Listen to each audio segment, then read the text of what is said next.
You're tuning into Black and White Sports on YouTube. The no-holds-barred truth on sports. The main event starts. All right, Black and White Sports supporters. Well, this is interesting.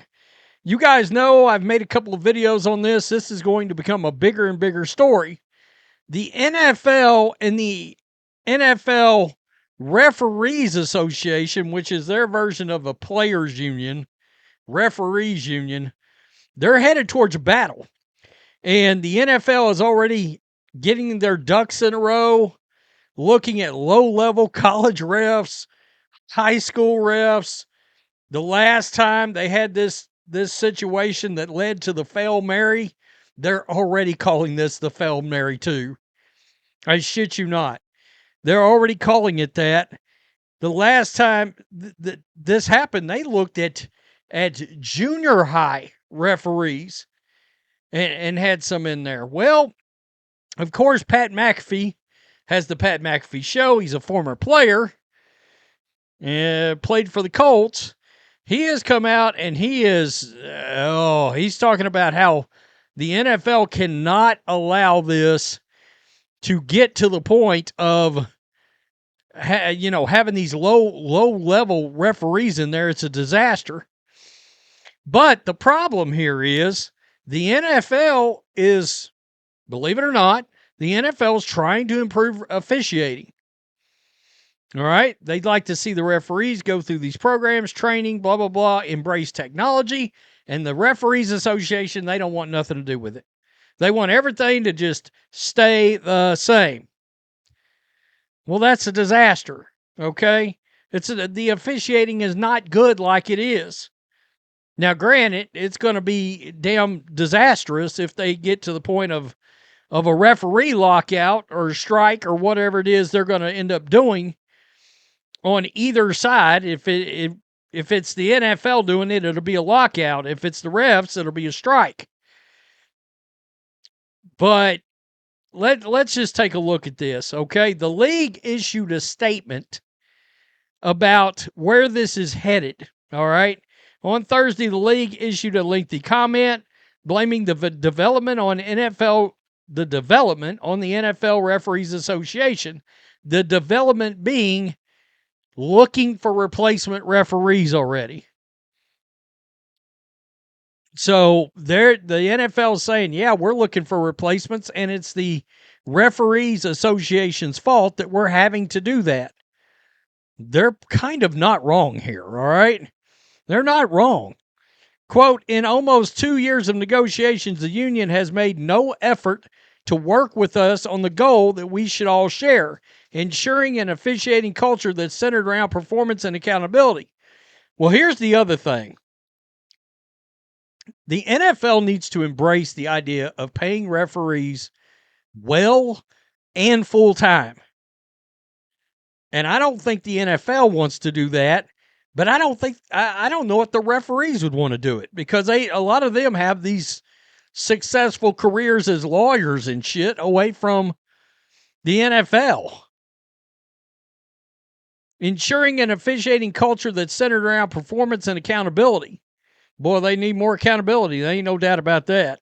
NFL Executive Vice President of Communications Public Affairs Policy, Jeff Miller, said via Kevin Seifert of ESPN, over the course of that period, we have made numerous proposals that reflect a commitment to rewarding performance, while the union has refused to engage at all on economics. Their focus is centered on demands unrelated to improving the game, such as marketing fees and travel perks. What? We will continue to engage at the bargaining table in hopes of reaching an agreement that strengthens officiating overall and is ultimately best for the game. However, given the union's refusal to discuss material terms, the rapidly approaching expiration of the current agreement, we are compelled to take steps to ensure football continues uninterrupted this season. And of course, we're talking about replacement referees. Now, Pat McAfee weighed in, and you see his comment here. We can't be doing replacement high school refs in the NFL again. Now, he threw something interesting out there. Time to start the retired player pipeline for the good of ball. So he's insinuating that they should use retired players as refs. Nope. Can't be doing that. Can't be doing that. What we need is these refs to understand that they're not perfect. We want them to adapt with the modern technology. We want them to be for the good of the game, not just for the good of each other. Okay? Come on, refs. We need you. But we also need you not to be ass in the biggest moments. We need you to care about the game. We need you to have a little bit of feel. We need you to be committed to what ball is. And there's a lot of you out there that are. And we appreciate that. But if you're just going to hold that line with the union because you want to hold the NFL hostage, and you're going to let ball have what we had with high school fucking refs calling games, those were terrible days in the NFL. I remember, I was there. I wasn't there for the fucking fail Mary. I mean, that was tough. Just like the smallest things, though. Punter, you punt the ball out of bounds. The refs are telling where the ball goes out of bounds at. I got some fucking junior high ref, okay, because no college refs would do it because they didn't want to. What's that called whenever you break the strike? You're they call you something.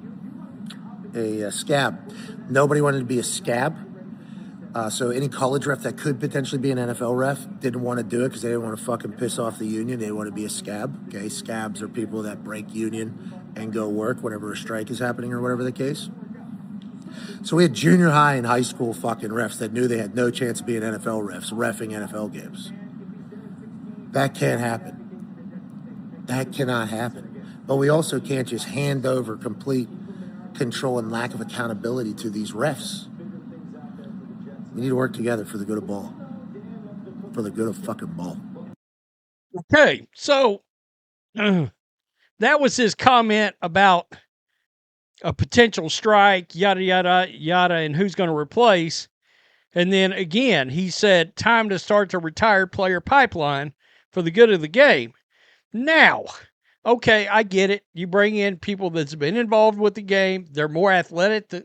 Some of these referees, sometimes you're like, should he be on the field? Question mark. So, okay, I understand you're thinking about the athletic side of it too. They can keep up with what's going on. They know what they're looking at, yada, yada, yada, yada, yada. Can you imagine Michael Irvin trying to be I'm going to be unbiased about a Cowboys game. Michael out there, first down. And you're like, Mike, he's 2 foot short, dude. No, hey, what are you on, coke? Wait, me? No, he's 2 foot short. First down. Yeah. Players running down the field. Oh, tripped him. Well, he was going to the house. Nah. You got Jeff George out there. Somebody, I'm just throwing players. Jay Cutler tripping Packers players. Obviously, I'm kidding, but you get my point. There would be a potential issue of remaining unbiased and impartial. Now, you may have a guy that was in the league 1 or 2 years. Okay. I mean, doesn't have a lot of loyalty to anybody. I could sort of see that. You know? I guess. But you're not going to get Big Ten and SEC refs. You can't get the big time because they know they're the future NFL refs. So they're not going to take the side of the league against the union. That's not going to happen. The association union. You get my point. So that's interesting. Everything that Pat McAfee said here, I agree with. The ex-player thing, you'd have to really watch how you do it, the criteria you would be looking for, yada, yada, yada. It's not a bad thought outside the box. I just don't know. These refs have got to embrace wanting to get better. at what they do. Seriously, some of these games, again, I talked about this the other day. When you are getting to the point that 10% of your fandom believes it's rigged because the officiating is so poor, you got a problem on your hands. Look, NFL's going to be great. Oh, they're the kings. Till they have that one big-ass scandal. Big old ugly scandal. Tell me what you think. Peace. I'm out. Till next time. Thanks for watching the show. Be sure to like, comment, and subscribe. Be sure to tune in next time on Black and White Sports.